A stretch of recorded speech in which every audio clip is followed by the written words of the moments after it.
மாண்புமிகு பேரவைத் தலைவர் ஒரு முக்கியமான விஷயத்தை உங்கள்கிட்ட குறிப்பிட விரும்புகிறேன். ஏற்கனவே என்னுடைய மூத்த சட்டமன்ற உறுப்பினர் இது உங்களுடைய கவனத்துக்கு எடுத்துகிட்டு வந்திருக்கிறாங்க. மீண்டும் அதை நினைவுபடுத்த விரும்புகிறேன்.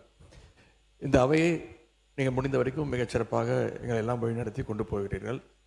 எங்களுக்கும் கேள்வி கேட்பதற்கான வாய்ப்பையும் கொடுக்குறீர்கள், முடிந்த அளவுக்கு கொடுக்குறீங்க. எங்களை விட அதிகமாக ஆளுங்கட்சி உறுப்பினர்களுக்கும் அமைச்சர்களுக்கும் வாய்ப்பை கொடுத்துக்கிட்டு இருக்கிறீங்க. எண்ணிக்கை அடிப்படையில் அவங்களுக்கு அதிகமாக கொடுக்குறேங்க. முடிந்தவரை நான் குறை சொல்ல கொடுத்துக்கிட்டு இருக்கீங்க. நான் இங்கே குறிப்பிட விரும்புவதெல்லாம் ஆளுங்கட்சியை சேர்ந்த உறுப்பினர்கள், அமைச்சர் பெருமக்கள் எங்களுக்கு பதில் சொல்லும்போது ஆதாரம் இல்லாமல் பல குற்றச்சாட்டுகளை வைக்கிறாங்க. ஆனால் நீங்கள் அதையெல்லாம் அவை குறிப்பிலிருந்து சரியாக நீக்கிடுறீங்க. இன்னும் சொல்லப்போனால் சட்டமன்ற வரலாற்றிலே இதுதான் முதல் முறையாக எதிர்க்கட்சி உறுப்பினர்கள் பேசுவதை விட ஆளுங்கட்சி உறுப்பினர்கள், அமைச்சர் பெருமக்கள் பேசுவதையெல்லாம் நீங்கள் தான் முதலாக அவை குறிப்பிலிருந்து நிறைய எடுத்திருக்கிறீங்க. அந்த வரலாறு நீங்கள் படைச்சிருக்கிறீங்க. அதற்கு எங்களுடைய வாழ்த்துக்களை தெரிவிச்சுக்கிறோம். இப்போது இந்த அவை நிகழ்ச்சியெல்லாம் நீங்கள் லைவில் எல்லாமே போயிட்டுருக்கு. கேள்விகள் நாங்கள் கேட்டால் நாங்களே ஆச்சரியப்படுற அளவுக்கு, அதிசயப்படுற அளவுக்கு பதில்களையும் கொடுக்குறாங்க. கேள்வி கேட்டால் பதில் சொல்லலாம். இப்போ பாட்டெல்லாம் வேற பாட ஆரம்பிச்சிட்டிங்க. எங்களுக்கே சில நேரம் சட்டமன்றத்துக்கு வந்திருக்கோமா இல்லை இப்போ சூப்பர் சிங்கர் நிகழ்ச்சிக்கு வந்திருக்கோமா அப்படின்னு சந்தேகப்படுற அளவுக்கு இங்கே பாட்டு நிகழ்ச்சிகள்லாம் நடந்து கொண்டிருக்கிறது. நீங்கள் அவை குறிப்பிலேருந்து நீக்கிடுறீங்க. ஆனால் இதெல்லாம் நேரடி தொலைக்காட்சியில் போகும்போது இதெல்லாம் யூடியூப் சேனல்லையும் சோஷியல் மீடியாலையும் ரீல்ஸாக கட் செய்யப்பட்டு அதிகமாக ஷேர் செய்யப்படுகிறது. அதன் பிறகு நீங்கள் இதில் நீக்குவதிலே அர்த்தம் இல்லாமல் போய்விடுது. எனவே இதை மீண்டும் உங்களுடைய கவனத்திற்கு நான் கொண்டு வர விரும்புகிறேன். அதே மாதிரி இன்னொரு விஷயம், நேற்று முன்தினம் இந்த பேரவையில் பேசின நம்முடைய முதலமைச்சர் அவர்கள் தன்னுடைய டேபிளில் 3 ஃபைல்ஸ் இருப்பதாகவும் அந்த ஃபைல்ஸை அவர் திறந்து பார்க்க வச்சிடாதீங்க அப்படிங்கிற தோணியில் எங்களுடைய அரசை குற்றஞ்சாட்டுகின்ற வகையில் குறிப்பிட்டு பேசியிருக்கிறாரு. அந்த ஃபைல்ஸை நாங்கள் கேட்டுக்கொள்வது, தயவு செய்து அவர் திறந்து பார்க்க வேண்டும், அதன் மீது அவர் ஆக்ஷன் எடுக்க வேண்டும். எதற்காக பயப்படுறீங்க, எதற்காக காலம் தாழ்த்துறீங்க, இதையே 3 மாதமாக சொல்லிட்டு இருக்கிறீங்க. ஜோசியக்காரன் சொன்னால் தான் அந்த ஃபைல் திறந்து பார்ப்பீங்களா? நல்ல நேரம் அதை பார்த்துக்கிட்டு இருக்கீங்களா? மாண்புமிகு எதிர்க்கட்சி தலைவர்களுக்கு முதலமைச்சர் அன்றைக்கு பேசுகிற போது மாண்புமிகு பொதுப்பணித்துறை அமைச்சர் சொல்லுங்கள். மாண்புமிகு பேரவைத் தலைவர்களே, நம்மளுடைய மூத்த உறுப்பினர் ஃபர்ஸ்ட் 2 நாளுக்கு முன்னாடி சொன்னார், நாங்கள் முதலமைச்சர் சொல்லும்போது நாங்கள் மிசாவையே பார்த்த இயக்கம்னு. நீங்கள் மிசாவையே பார்த்த இயக்கம் தான். ஆனால் மிசாவையே பார்த்த திமுக இயக்கத்தை தனி பெரும் கட்சியாக எங்களுடைய தலைவர் வெற்றி பெற்று இந்த தேர்தலில் தாவேக்கான என்னன்னு காமிச்சிருக்கோம். அதனால எங்களுக்கு எந்த பயமும் கிடையாது. எந்த பயம் கிடையாது. ஒவ்வொரு தலையிலும், முக்கியமாக நெடுஞ்சாலை துறையிலும் சரி, முக்கியமாக பொதுப்பணி சொல்லி வெள்ளை வேறிக்கை வெளியிட்டு முதலமைச்சருடைய அலுவலகத்தில் அந்த ஃபைல் இருக்கு. கண்டிப்பாக ஆதாரத்துடன் சட்டப்படியான நடவடிக்கை எடுக்கப்படுங்கிறதா முதலமைச்சர் சொல்ல வந்தது. இதை யாரும் அவர் சொன்ன அர்த்தம் அன்னைக்கு அவைக்கு அவர் வரல. அது அவருடைய ப்ராப்ளம். அது அவைக்கு வராத பொழுது அவர் சொன்னார், மாண்புமிகு கொறடா சொன்னார், ஆதாரம் இருக்கா. நிதித்துறை அமைச்சர் பார்க்கும் பொழுது, அவர் கேட்கும் பொழுது, எங்க கிட்ட ஆதாரம் இருக்கு, அதை தகுந்த நேரத்தில் சட்டப்படியான நடவடிக்கை எடுக்கப்படும் சொன்னாருங்கிறத பதிவு பண்றேன். ஏன்னா அவர் எதிர்க்கட்சி தலைவர் அன்னைக்கு வரல, அவர் அதனாலதான் பதிவு பண்ண. அதுக்கப்புறம் அவர் சொல்றாரு, போன 5 வருஷம் இவங்க என்ன ரீல்ஸ் விட்டாங்க, என்ன பாட்டு பண்ணாங்க, பாராளுமன்றத்திலே பதவி இருக்கும் பொழுது எங்களுடைய எந்த கட்சி தலைவரையும் பத்தி உறுதிமொழி எடுக்கல. அவரை பத்தி பேசிதான் உறுதிமொழி எடுத்தாங்க. பாராளுமன்றத்திலேயே தமிழ்நாட்டுடைய புகழ் பெரியாரை பத்தியோ அண்ணாவை பத்தியோ பேசல. ஒவ்வொரு எம்பியும் போய் யாரை பத்தி பதவி பிரமாணம் பண்ணாங்கிறது மக்களுக்கு தெரியும். இந்த அவை உறுதியாக சொல்றோம், நீங்க 25 வருஷத்துக்கு மேல ஆட்சியில் இருக்கீங்க, ஏன் தைரியம் இருந்தால் லைவ் போடல? நீங்க இது வரைக்கும் உங்ககிட்ட நேர்மையான வெளிப்படை தன்மையான சட்டமன்றத்தை நடத்தக்கூடிய தைரியம் திமுக இது வரைக்கும் இருந்தது இல்லை. முதல் முறையாக தமிழ்நாட்டு வரலாற்றிலேயே தமிழ்நாட்டுடைய மக்கள் ஆட்சியை நிலைநாட்டி, ஜனநாயகத்தை நிலைநாட்டி, நாங்கள் தவறு செய்தால் நீங்கள் சொல்லுங்கள் சொல்லக்கூடிய சபாநாயகியும் ஒரு ஆட்சியும் எங்களுடைய முதலமைச்சர் மக்களுடைய ஜனநாயகத்தை காப்பாற்றுவதற்காக லைவ் மக்கள் முன் தெரியுமா விட்டுருக்கார். அதை நாங்கள் பதிவு பண்றோம்.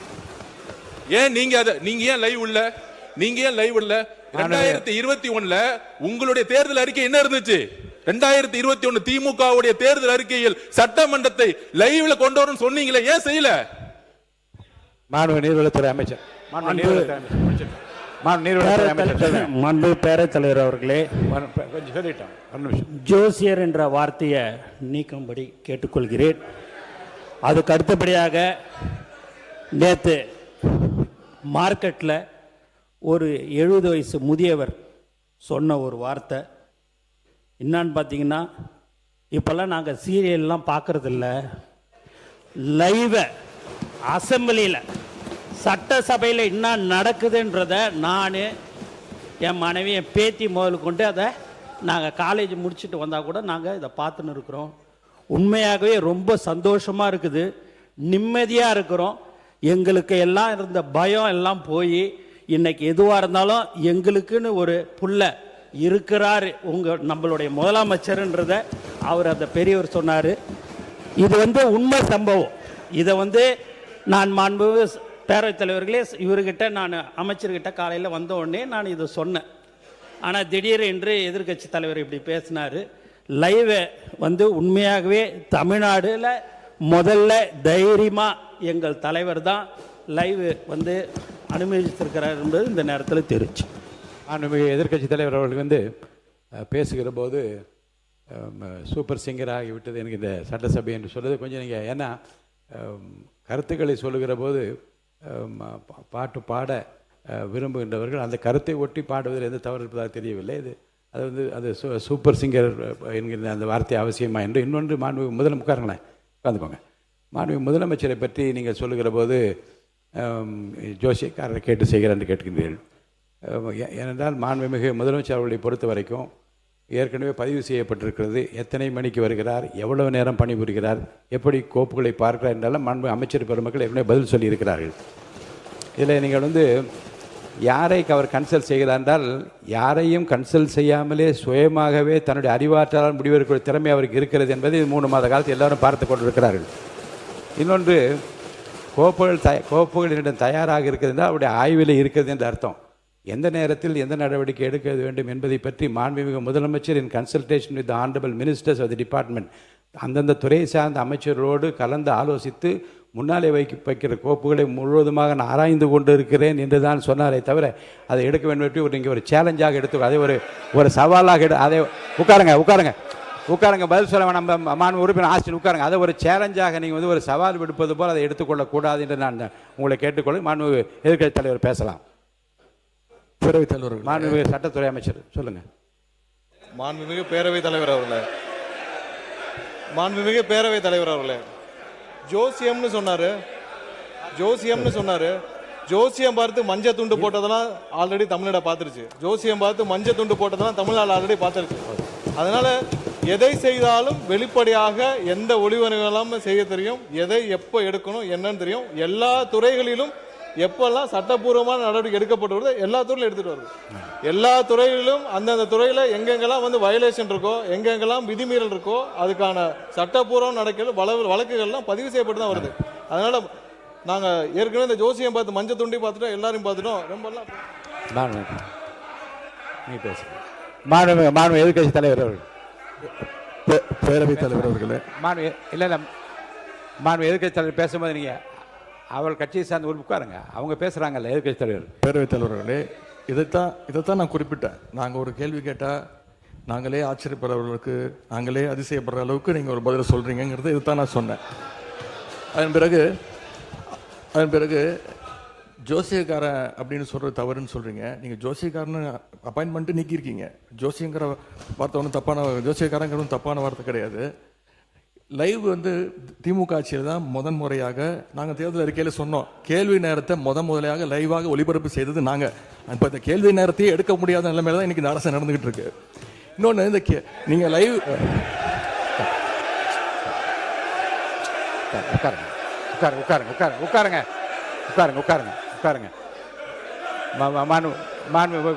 நீங்கள் எதிர்க்கட்சி தலைவர் கேள்வி நேரத்தை எடுக்க முடியாத நிலைமை அரசு இருக்கு என்பதை நான் அதை ஏற்றுக்கொள்ள முடியாது. என்றால் ஏற்கனவே நடக்கின்ற எல்லாவற்றையும் வெளியரங்கமாக உங்களுக்கு தெரியும். எத்தனை கேள்வி அனுப்பியிருக்கிறோம், எத்தனை பதில் வந்திருக்கிறது. அந்த கேள்வி நேரத்தை நடத்த முடியாத நேரத்திலும் மாண்புமிகு உறுப்பினர்களை 55 விதியின் கீழ் கொடுக்கப்பட்டிருக்கிற தீர்மானங்களை எல்லாம் இங்கே கேள்விகளாக கேட்டு கூட பதில் பெற முடியுமா என்று பார்க்கின்ற முறை இங்கே கடைபிடித்து வருகின்றோம். எனவே கேள்விகளை பெறுவதில் கால தாமதம் இருந்தாலும் கூட இப்போது பதில் வரப்பெற்றிருக்க நேற்று முன்தினம் கூட அறிவித்திருக்கிறேன். 10 கேள்விகளுக்கு பதிலாக 5 கேள்விகளாக எடுத்துக்கொள்கிறோம் என்று நான் அறிவித்திருக்கிறேன். எனவே எடுக்கப்படவில்லை. நீங்க சொல்வதெல்லாம் நான் ஒத்துக்கிறேன். நான் உங்களை குறை சொல்லவே இல்லை. உங்களை நாங்கள் பாராட்டுகின்றோம். உங்களுக்கு ரொம்ப பொறுமையாக எல்லாரையும் ஹேண்டில் பண்றீங்க. அதை பத்தி நாங்கள் கவலைப்படல. நேரலை நாங்கள் செய்யவில்லை அப்படின்னு சொன்னாங்க. சட்டமன்ற வரலாற்றிலே முதன்முறையாக நேரலை செஞ்சது திராவிட மாடல் அரசு, எங்களுடைய தலைவர் அவர்கள் தான். கேள்வி நேரம் ஒவ்வொரு நாளும் 1.5 மணி நேரம் 10 கேள்விகள் எடுக்கப்பட்டு அனைத்து எதிர்க்கட்சி தலைவர் அப்போ இருந்த அண்ணா திராவிட முன்னேற்ற கழக உறுப்பினர்கள் அத்தனை பேருக்கும் வாய்ப்பு கொடுத்தது எங்களுடைய தலைவர். அது லைவ் செய்யப்பட்டது. இப்போ நீங்க எல்லா நிகழ்ச்சியும் லைவ் பண்றீங்க. இந்த பிரச்சனையை தான் உங்ககிட்ட சொல்றேன். லைவ் பண்றதுனால என்னென்ன பிரச்சனைகள் வருது என்பதை உங்களோட கவனத்துக்கு கொண்டு வரேன். நீங்க அவை குறிப்பில் நீக்கிறேன் நீங்க நீக்கிட்டே இருக்கீங்க. ஆனா எல்லாமே அங்க வந்து ரீல்ஸாக மாற்றப்பட்டு அங்க போய் கொண்டிருக்கிறது. ஏற்கனவே மாண்புமிகு எதிர்க்கட்சி தலைவர்கள் இது குறித்து வெளியிலே இருக்கக்கூடிய நீங்கள் என்ன உங்கள் தலைவை கட்டுப்படுறீங்களா? நீங்கள் பிடிக்கிறீங்க? நீங்கள் எதுக்கு பேசுறீங்க? நீங்கள் ஏன் பேசுறீங்க? நீங்கள் மாண்புமிகு எதிர்க்கட்சி தலைவர் சொன்ன கருத்துக்கு ஏற்கனவே திராவிட முன்னேற்ற கழகத்தின் சார்பில் ஒரு மீடியா வந்து இங்கே நீக்கப்பட்டதை வைத்து அவர்கள் சித்திரம் வெளியிட்டு கொண்டிருக்கின்றார்கள். அதை பற்றி உரிமை குழுக்கு அனுப்ப வேண்டும் என்று ஒரு கடிதம் கூட நீங்கள் கொடுத்திருக்கின்றீர்கள். அப்படி நீக்கப்பட்ட பிரச்சனை குறித்து எந்தெந்த மீடியாவில் வந்திருக்கிறதோ நீங்கள் கவனத்துக்கு கொண்டு வாருங்கள். அவர் மீது உரிமை குழு நிச்சயமாக அனுப்பி நடக்க வேண்டிய இந்த அவையின் சார்பாக நான் தெரிவித்துக் கொள்கிறேன். அதன் பிறகு இந்த முதலமைச்சர் சொன்னது அந்த 3 ஃபைல்கள் இருக்கு. நான் எதுவும் சேலஞ்ச் எல்லாம் பண்ணல. நான் ஓப்பன் சேலஞ்சே பண்றேன். முதலமைச்சர் அவர்கள் தொடர்ந்து பார்க்கட்டும். யார் மீது நடவடிக்கை எடுக்க உண்மையாக குற்றச்சாட்டு ஆதாரத்தோடு இருந்தால் அவர் நடவடிக்கை எடுக்கட்டும். எனவே சினிமாவில் பஞ்ச் டைலாக் பேசுறதெல்லாம் இந்த சட்டமன்றத்தில் பேசல. நீங்க அப்படி பஞ்ச் டைலாக் இல்ல நீங்க இதுங்க நான் என்ன சொல்றேன், இதை நீங்க பேரவைத் தலைவர் இல்ல மாண்பு பாருங்க கருத்து இல்ல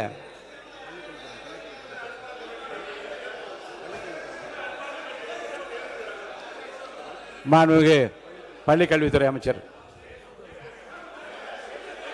மாண்புமிகு பேரவைத் தலைவர் அவர்களே, முதல்ல உட்காருங்க. இந்த கேமரா டீம் வந்து சைடு கொஞ்சம் காட்டுங்க. ஏங்க மாண்புமிகு இருங்க இல்லங்க ஆனரபிள் ஸ்பீக்கர் மூலமா ரெக்வெஸ்ட் இந்த கேமரா டீம் அந்த சைடு கொஞ்சம் மாண்புமிகு முதலமைச்சர் கருத்து என்ன சொல்றாங்க? அத நீங்க சினிமா நடிப்பது போல பஞ்ச் டயலாக்னா எப்படி எழுந்திருக்காம இருப்பாங்க? அப்புறம் தயவுசெய்து சொல்றேன், நீங்க சொல்லுகிற போது முதலமைச்சர் கருத்துன்னு சொல்லுங்க.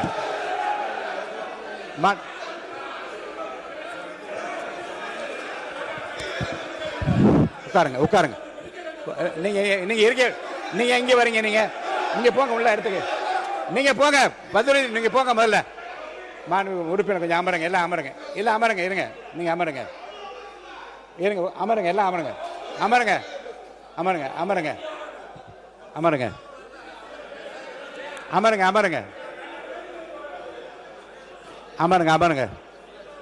மாண்பு உறுப்பினர் கொஞ்சம் அமைதியா இருங்க. வாய்ப்பு தரேன். உட்காருங்க. மாண்புமிகு எல்லாம் உட்காருங்க. நான் அவங்கள தான் பேச அனுமதிக்க போறேன். உட்காருங்கன்னு சொல்றேன். உட்காருங்க.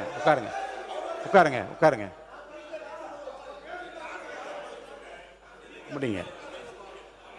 நீங்க பேசி முடிக்கட்டும். நீங்க பதில் சொல்லலாம். உங்களுக்கு பதில் சொல்ல அனுமதிக்கிறேன். உட்காருங்க. பேரவைத் தலைவர் வாயிலாக நான் கேட்டுக்கொள்வது, தயவு செய்து இந்த ஃபைல்ஸ் எல்லாம் சீக்கிரம் பிரித்து பாருங்க. ஏதாவது குற்றச்சாட்டு இருந்தா, அதில் ஆதாரம் இருந்தா, யாராக இருந்தாலும் அவர் மீது நடவடிக்கை எடுங்க. இந்த உருட்டல் மிரட்டலுக்கெல்லாம் திராவிட முன்னேற்ற கழக உறுப்பினர்கள் பயப்படுவதற்கான எங்களுக்கு தேவை கிடையாது. மாண்புமிகு உறுப்பினர்கள் இந்த சினிமா போல பஞ்ச் டயலாக் என்பதெல்லாம் அவைக்குழு நீக்கப்படுகிறது. கருத்துக்கு பள்ளிக்கூடத்து அமைச்சர் பதில் சொல்லலாம். இப்போ மாண்புமிகு பேரவைத் தலைவர் அவர்களே, தமிழ்நாடு சட்டமன்றத்தில் நடக்கக்கூடியதெல்லாம் மக்களுக்கு தெரியணும். என்னென்ன யார் தொகுதி சார்ந்த பிரச்சனைகள் கேட்கறாங்க, அதுக்கு பதில் சொல்லணும் தான் நேரலை தரும்.